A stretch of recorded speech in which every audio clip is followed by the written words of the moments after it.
Kada govorimo o porodičnim letovanjima, uglavnom mislimo na letovanja roditelja i dece, znači zajednička letovanja. Zajedničko letovanje može imati svoje prednosti, može imati i svoje mane. Zavisi od toga šta su polazišta, odnosno šta su očekivanja od zajedničkog letovanja.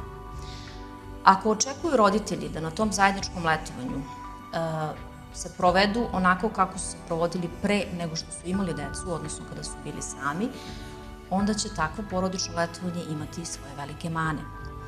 Ako deca očekuju da se na letovanju provedu tako kao da roditelji nisu tu, onda će za njih takođe to letovanje i godišnji odmor imati velike mane. Znači, uslov jednog dobrog, kvalitetnog porodičnog odmora i porodičnog letovanja jesu u stvari jedna realna očekivanja. Na godišnji odmor porodica odlazi sa svim onim problemima, sa svim onim pozitivnim izvorima koje ima u svojoj kući, znači sa svim onim dobrim komunikacijama i lošim koje ima u porodici. Znači sve to sa sobom nosi i na godišnji odmor. Godišnji odmor ne znači da će problemi koji su postali u porodici nestati, niti da će taj godišnji odmor dovesti do nekih velikih promena koje nisu postale ranije.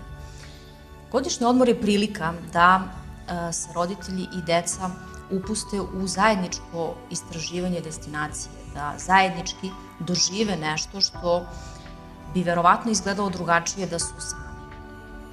Sa takvog jednog godišnjeg odmora i roditelji i deca nose lepe uspomene i sa radošću posmatraju fotografije koje su snimili ili video snimke i sećaju se nekih dogodovština koje su imali.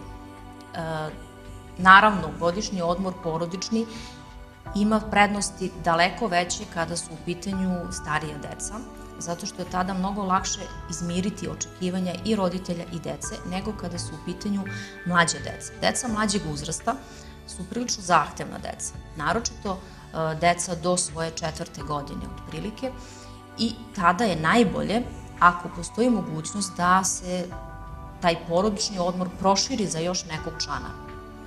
Baku, deku, tetu, ujnu, čiku, svejedno, ali da to bude još neka osoba koja će pomoći porodici i omogućiti neke periode dana da provedu sami.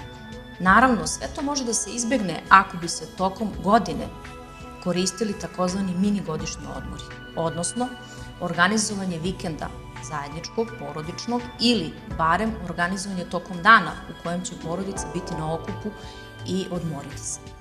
Dobra komunikacija na godišnjem odmoru moguće je samo ako postoji inače dobra komunikacija u porodici.